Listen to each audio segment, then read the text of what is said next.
제 설명은 이렇게 보여드릴 수가 있을 텐데 뭐 하나하나 설명을 드리진 않겠습니다. 뭐 일시정지하고 저놈이 보세사에 대해서 좀 아는 놈인가 보실 거면 한번 읽어보시고 제 설명은 뭐 예를 들어서 네이버에 제 이름을 치시던가 아니면 조금 오래되긴 했지만 유튜브에 제 이름을 치시면은 뭐가 좀 나올 거예요. 그래서 저놈이 사기꾼인가 아닌가는 확인하실 수 있으실 거예요. 그래서 여러분들 스스로 확인해 보시고 지금은 바쁘니까 바로 요거부터 말씀드리고 싶어요. 무역 자격증 취득을 하고자 하는 당신에게 라고 해서 되게 아련하게 점을 2개를 붙였죠.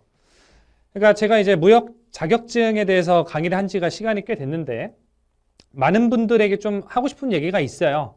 보세사 준비하시는 여러분들한테 특히 길게 준비하지 마세요. 제 강의 안 들으셔도 되는데 길게 6개월 잡고 7개월 잡고 공부를 안 하셨으면 좋겠어요. 그냥 빨리 끝내셨으면 좋겠는데 왜냐면 제가 해보니까 제가 14일 동안 14일 동안 공부해서 떨어진 자격증이 없어요. 관세사 자격증을 제외하고. 그래서 한 1년인가 2년 동안 제가 열 몇 개, 근 20개 가까이 자격증을 땄었는데 그거를 다 인증한 영상들도 인터넷에 어딘가에 보면 떠돌아다닐 거예요. 14일을 넘은 적이 없습니다. 근데 오래 공부한다고 해서 그 합격 확률이 높냐? 절대 그렇지 않거든요. 그래서 떨어지지 않으려면 오히려 짧게 승부를 봐야 된다는 걸 좀 알아주셨으면 좋겠어요. 길게 하시면 안 됩니다. 그리고 공부에는 왕도는 없는데 공부는 그냥 앉아서 하는 거예요. 뭐 엄청난 공부 비법을 찾아다니실 필요는 없어요. 다만 합격의 요령 정도는 있습니다. 그래서 이런 방법이 있다는 거는 좀 알아주셨으면 좋겠고 기출문제와 핵심이론서 한 권 정도면 돼요. 여러분이나 저나 지금 돈이 없잖아요. 그러니까 딱 한 권 정도 사셔가지고 반복하시면 되는 거지 학원이나 강사들 거 책 나오는 거 다 사셔가지고 보실 필요 없습니다. 어떤 책도 좋아요. 제 책 안 사셔도 좋은데 물론 제 강의를 들으면 제 책을 사셔야 되는데 한 책을 정하셨으면 그거 책만 보셔도 충분하게끔 시중 도서들이나 제 책이 구성되어 있습니다. 근데 제 책이 뭐 제가 만들어서 그런지 모르겠지만 조금 더 좋은 것 같아요. 제 느낌은. 내 책이니까 그렇지 뭐, 그죠? 뭐 어찌됐건 짧게 공부하셔야 되고 요령껏 공부하셔야 되고 한 권으로 하셔야 돼요. 어떤 공부를 준비하시든. 시간 관계상 그거에 대한 근거는 생각하겠습니다. 강의 특징. 뭐 일단 OT를 들으면서 강의를 선택하시는 분들도 계시니까 뭐 어찌됐건 뭐 저도 홍보를 해야 될 거 아니에요. 그러니까 일단 강의를 좀 적게 해가지고 선택과 집중을 하려고 노력을 하고 있습니다. 그래서 적은 강의 분량으로. 여러분들 사실 바쁘잖아요. 이 보세사 특징이 연령대가 좀 높으신 분들도 많아요.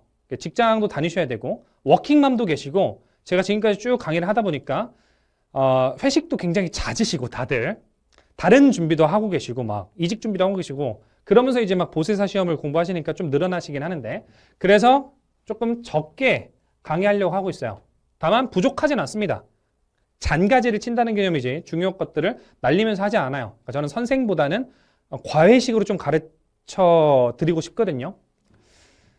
자, 어찌됐건 예시를 통해 설명을 해드리고요. 그래서 이론을 위한 공부가 아닌 시험 문제를 풀기 위해서 좀 기술적인 접근법. 그러니까 시험에 안 나오는 것들도 이론에는 들어가 있지만 그런 것들은 싹 다 쳐버리고 선택과 집중에 좀 방점을 찍어서 진행할 겁니다. 좀 속도감 있게 진행할 거고요. 나오는 거 위주로. 제가 2014년부터 2023년까지의 기출문제를 다 분석을 해요. 그러니까 여기서 뭐 나왔다 이게 아니라 선지 하나하나 뜯어가지고 이게 몇 조, 몇 항, 몇 호, 몇 목에 어떤 목에 어떻게 출제됐는가 그리고 출제 패턴 어떻게 되는가를 제 머릿속에 다 있고 그걸 다 교재에다 반영을 시켜놨거든요. 그러니까 그런 부분을 통해서 어떤 거를 중점적으로 해야 되고 어떤 걸 안 해야 되는지 구분을 시켜 드리겠습니다. 이 정도면 되겠죠. 뭐 특징은. 자, 교재 특징. 제 책이 그래도 조금 제 생각하기엔 다른 뭐 책보다는 조금 나은 이유는 좀 공부량이 적어요. 여러분들이 하기에. 그리고 일단 요거 하느라 죽을 뻔했습니다. 2014년도부터 2023년까지 기출빈도를 오지선다잖아요. 다 뜯어가지고 책에다가 다 반영을 했어요. 그래서 어떤 조항이 10년 중에 몇 번 등장을 했는가 여러분들의 시험지에서 그것들을 다 반영을 해놨으니까 사실은 강사가 뭐가 중요하다 물론 말씀드리겠지만 그거를 공부를 안 하셔도 책만 보셔도 사실은 어느 정도 유형화하거나 패턴화할 수 있습니다. 그리고 법의 체계대로 교재를 구성을 했기 때문에 위임위법 체계 처음 들으셔서 모르시겠지만 여러분 무시하는 건 아닙니다. 아직 안 배우셨잖아요. 모르시니까 이제 배우려고 들어오신 거잖아요. 어찌됐건 법의 체계대로 교재 구성을 좀 해서 실제로 이것을 실무에 활용하려는 분도 좀 계실 거예요. 그래서 실무에 활용이 좀 되게끔 도움이 되게끔 구성한 것도 좀 있습니다. 거창하지만 보세화물 총괄관리 전문가가 될 수 있도록 좀 구성을 해놨어요. 교재는 이렇게 만들었습니다.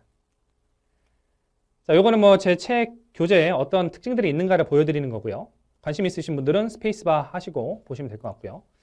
자, 이제 드디어 보세사 시험 제도에 대해서 좀 알려드리도록 하겠습니다. 근데 사실 보세사를 따야 되겠다라고 마음을 먹으신 분들은 이 보세사가 뭔지 몰라서 들어오신 분들은 없어요. OT 강의에. 하지만 그래도 저랑 안 하면 좀 섭섭하니까 간단하게만 보시죠. 자, 보세사란 뭐예요? 특허보세구역. 처음부터 뭔지 모르는 말들이 막 나와. 운영인, 이 보세구역을 운영하기 위해서 자, 일단 노란색으로 일단 하이라이팅을 해놨죠. 반드시 채용해야 되는 국가공인 전문 자격사입니다. 그러니까 웬만한 무역 자격증들 중에서 이 자격증이 있어야만 채용하는 자격증은 딱 우리나라에 2개밖에 없어요. 뭐? 관세사랑 무역물류에 있어서는 보세사예요. 법으로 뭐 얘가 1명 이상 있어야 된다. 얘가 1명 이상 있어야 된다. 이런 것들은 이 2개 자격증밖에 없어요. 그 외에 이제 원산지 관리사도 뭐 채용 우대라든가 뭐 채용 조건에 들어가 있긴 하는데 보세사 같은 경우는 아예 법으로 보세사가 1명 이상이어야 된다. 이렇게 되어 있죠. 이렇게 말하면 아무도 알아들으시는 분이 없죠. 이걸 다 알아들으실 수 있으면 이 강의를 왜 듣고 있겠어요? 우리 공항만 근처에 물류 창고들이 막 있죠. 그리고 일반 그냥 우리나라에 보세 공장들 있죠. 이 뭔지 모르겠어요? 여러분 삼성은 알죠? LG는 알죠? 하이닉스는 알죠? 그런 곳들이 생산하는 곳들이 보세 공장을 겸하고 있는 경우가 상당히 많습니다. 그러니까 우리가 알고 있는 대기업들 그리고 그 밑에 하청들, 2차 하청들 이런 곳들이 그냥 공장이에요. 공장인데 그럼 공장 관리자로 필요할 것이고 화물 관리자로 필요하겠죠. 그럼 그런 곳들 그리고 요건 아시겠죠? 면세점들. 우리 뭐 대표적으로 대한민국에서 제일 좋은 면세점 어디예요? 뭐 신라 면세점 뭐 이런 것들이 있겠죠. 신세계 면세점. 이런 것들 등에서 보세화물 등을 총괄 관리하는 책임을 담당하고 있는 자. 그래서 총괄 관리 책임자. 한마디로 하면은 보세 물품의 총괄 관리자 역할을 하는 게 바로 보세사이고 보세라는 말은 관세를 보류한다는 뜻인데 벌써 막 머리가 너무 아파요. 뭔지 모르겠지만 세금을 보류하니까 그만큼 화물 관리를 철저히 해야 됩니다. 세금을 보류하는 거예요. 죽음과 세금은 미루면 미룰수록 좋아요. 근데 세금을 보류해 주는 게 보세라는 뜻이야. 그럼 좋아요 안 좋아요? 굉장히 좋은 거겠죠. 그럼 그런 좋은 혜택을 누리려면 어떤 의무도 따라오겠죠. 그런 의무를 수행하는 데 있어서 핵심적인 역할을 하는 것이 바로 보세사라는 직업입니다. 하나의 직업으로 보세사로서 직업 생활을 하고 계신 분들도 계시고요. 보세사의 자격증을 취득을 해서 이걸 이용해서 취직을 하시는 분들도 계세요. 그래서 활용 방안, 자격증의 활용 방안은 2가지입니다. 명함에 보세사로 적히는 방법. 2번째는 이걸 활용해서 뭐 보세 공장, 뭐 창고, 면세점 이런 것들에 취직하시는 분들 이렇게 2가지라고 볼 수 있겠습니다. 시험 과목입니다. 크게 5가지 과목인데 수출입 통관 절차 간단하게 설명드릴 거고 어차피 까먹으셔도 됩니다. 다 공부하실 때 배우실 거예요. 얘는 수출, 수입 그리고 반송에 있어서 관세법 우리가 메인으로 배우는 법률이 관세법인데 관세법의 일련의 절차를 수행하면서 어떻게 이 관세법을 충족시킬 거냐 그거에 대한 내용입니다. 그리고 2번과 3번은 묶을 수도 있고 막 시험 과목이 서로 막 겹치기도 하는데 보세구역 예를 들어 뭐 지정보세구역 다 처음 듣는 얘기입니다. 특허보세구역, 종합보세구역 이렇게 관세라는 세금을 늦게 낼 수 있도록 하는 구역들에 대한 어떤 관리적인 측면, 절차적인 측면 그리고 거기 안에 들어가는 여러 수입 화물들을 어떻게 관리하고 어떻게 규제하고 어떻게 감독할 것인가. 아까 말했듯이 보세사는 뭐라고요? 총괄 관리자라고요. 보세 화물에. 그러니까 그런 것들을 어떻게 할 것인가 절차 위주로 배우는 것이고요. 자율관리는 여러분들이 지금 준비하시려는 보세사 제도에 대해서 핵심적으로 좀 배웁니다. 그러니까 원래는 보세 구역이라든가 보세 화물은 과거에는 세관공무원 있죠. 세관공무원이 직접 관리를 했어요. 근데 요새는 너무 화물도 많고 이러니까 세관공무원이 직접 관리를 못해요. 그래서 보세사, 기업에서 보세사를 채용하게끔 하고 이 보세사가 화물 관리를 공무원 대신에 한다는 것이죠. 그리고 1과목부터 이런 3과목을 위반했을 때 어떤 벌칙이 기다리고 있을지 관세 벌칙에 대해서도 배우고요. 그리고 요새 물류보안 중요합니다. 물류보안, 수출입 공급망 SCM 관리 이런 측면에서 어떤 계약, 국제항이라든가 아니면 뭐 입출항 절차 그리고 AO라고 수출입 안전관리 우수공인 업체 이런 제도들을 좀 특별하게 보고 있는 과목도 있어요. 이 5과목에 대해서 배울 거고 각각의 뭐 난이도나 이런 것들은 사실은 2, 3과목이 제일 어렵고요. 4, 5과목이 조금 쉬워요. 1과목은 복불복이 시험합니다. 이런 뭐 디테일한 과목에 대한 난이도, 어떤 파트가 중요한지 이런 것들은 수업 시간에 하도록 하고요. 문제 형식은 과목별 25문제, 객관식 오지선다형이고요. 시험 시간은 뭐 2시간 조금 넘습니다. 합격 기준은 늘 그렇듯이 40점 이상, 전 과목 평균 60점 이상 득점 시 합격을 하게 됩니다. 자, 합격률을 보시면 제가 쭉 검토를 해보니까 이렇게 되는데 제가 요때 투입이 됐어요. 보세사 강의를 시작한 지가. 그리고 지금 쭉 해를 지나서 계속 내려오고 있는데 옛날엔 굉장히 합격률이 저조했죠. 제가 시험을 봤을 때가 보세사, 저는 이제 관세사 자격증도 있고 보세사 자격증도 있는데 요때 정도에 봤었던 걸로 기억을 해요. 요때 줬던가? 하여튼 되게 오래됐어요. 그 당시에는 이제 관세사를 따고 보세사를 땄음에도 불구하고 굉장히 어렵게 느껴졌었는데 요새는 난이도가 그래도 조금은 주관처가 조금 이제 자비를 가졌는지 조금 쉬워지고 있어요. 여기서 한 가지 또 학원 홍보를 하면 이 당시에 이제 합격률을 제가 집계를 해봤는데 제 강의를 들으신 분들 중에서 60% 정도 합격을 했더라고요. 에게 60%밖에 합격 못했어? 2명 중에 1명 조금 이상 합격한 거네? 그런데 자세히 살펴보시면 다른 학원 중에 합격률 공개한 학원이 있는지 한번 살펴보세요. 없을걸요, 거의. 이걸 왜 공개했겠어요? 이게 굉장히 높은 수치다. 다른 학원에서는 공개가 돼 있는 데가 없습니다. 거의 없을 거예요. 근데 저희는 당당히 공개를 한 이유가 강의를 들은 수강생들 중에서 2명 중 1명 이상을 합격시켜드려요. 근데 보시면 어때요? 평균 합격률에 비해서 2배 이상이죠. 뭐 작년 같은 경우는 좀 쉽게 나와서 그렇다지만 보통 2배 이상 합격률이 높아져요. 그러니까 혼자 독학을 하거나 뭐 그런 것보다 뭐 여타 강의를 듣는 것보다는 저랑 같이 하는 게 합격률이 2배 정도 높은 걸로 이거는 전화 다 돌려가지고 들은 수강생들한테 전화 다 돌려서 불합격 합격 여부를 다 파악한 것이기 때문에 뭐 거짓말이라거나 이런 건 없어요.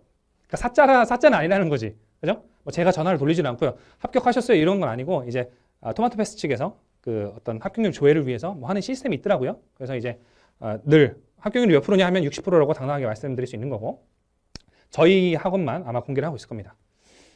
아무튼 뭐 작년에는 좀 쉽게 나왔는데 올해는 모르죠. 2024년 어떻게 될지. 그래도 열심히 합격시키려고 열심히 해보겠습니다. 어찌됐건 간에. 자, 마지막입니다. 공부 방법과 믿음. 공부 방법은 한 가지예요. 뭐냐? 강의를 듣는다. 첫 번째. 두 번째, 그 강의 들은 거에 대해서 복습을 한다. 세 번째, 그 강의 중간중간에 제가 어떻게 하라라고 얘기를 해드려요. 그럼 그대로 한다. 예를 들어 기본을 다 듣고 바로 기출로 들어가라. 기본을 다시 보지 말고 바로 걸음마 떼기 전에 바로 뛰어야 될 수도 있다. 그러니까 바로 이 부분은 기출로 들어가라 라고 얘기를 해드리거든요. 그럼 그 부분을 따라 주셔야 돼요. 그러니까 그냥 저를 100% 따라와야 돼요. 여러분들의 공부 방법은 제가 웬만하면 수용치 않겠습니다. 그러니까 여기 믿음이라고 써놨는데 이 믿음은 두 가지예요. 저에 대한 믿음, 변에 대한 믿음이고요. 두 번째는 여러분들 스스로에 대한 자기 자신에 대한 믿음이에요. 합격할 수 있다는 믿음이 좀 있어야 되고 물론 워킹맘 분들이시거나 아니면 직장에 너무 지금 시간이 안 나시는 분들은 그럴 수도 있어요. 시간이 너무 바쁘니까 가정을 책임져야 되시니까 제가 지금까지 강의하면서 여러 가지 상담을 해본 결과 실제로 좀 어렵더라고요. 하지만 합격할 수 있다는 믿음을 갖고 있어야 되고요. 두 번째는 전적으로 저를 믿어주셔야 돼요. 제가 시키는 대로 좀 하셔야 되고 제가 하지 말라는 것도 안 해야 되고 하라는 것만 우선 하면 뭐 제가 뭐 돗자리 깔고 1번에 3번, 2번에 4번, 3번에 5번 이렇게 정답을 드릴 수는 없지만 합격하시는 정도의 무리 없게 해드릴 수는 있거든요. 그러니까 제발 이거 두 개가 제 강의를 듣기 위한 필요 조건입니다. 만약에 나는 일단 강의만 듣고 얘 말을 안 따라할래. 나는 기본서 보고 바로 기출로 안 넘어가고 기본서 한 번 더 볼래. 이렇게 자기 고집 가지시려면 그냥 안 들으셔도 좋아요. 이 강의를 끄시고 그냥 다른 강사님 거 들으시거나 그냥 혼자 독학하시면 좋겠어요. 전 그런 걸로 스트레스 받고 싶지 않습니다. 그러니까 100% 제 방법으로만 하실 분들만 들어주셨으면 좋겠고 추가적으로 본인에 대한 믿음이 좀 있으신 분들만 이거 조금 안 되겠네. 내년에 해야 되겠다. 이렇게 생각하시면은 그냥 안 하셨으면 좋겠습니다. 아까도 말했듯이 한 달 안에 끝내야 돼요. 한 달 안에. 근데 요거는 사실 전업수험생 기준이고 여러분들이 뭐 대학교 지금 뭐 학기 중이다. 그리고 뭐 일을 한다. 가정이 있다. 애를 키운다. 이런 경우에는 조금 더 늘어나도 되는데 뭐다 일단은 줄여야 돼요.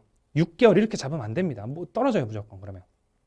되시겠죠? 그러니까 제 강의를 듣기 위한 조건이 굉장히 힘들어요. 두 가지 조건이나 있기 때문에 잘 생각하시고 1강에서 보시도록 하죠. OT는 여기까지 하고 1강으로 들어가도록 하겠습니다.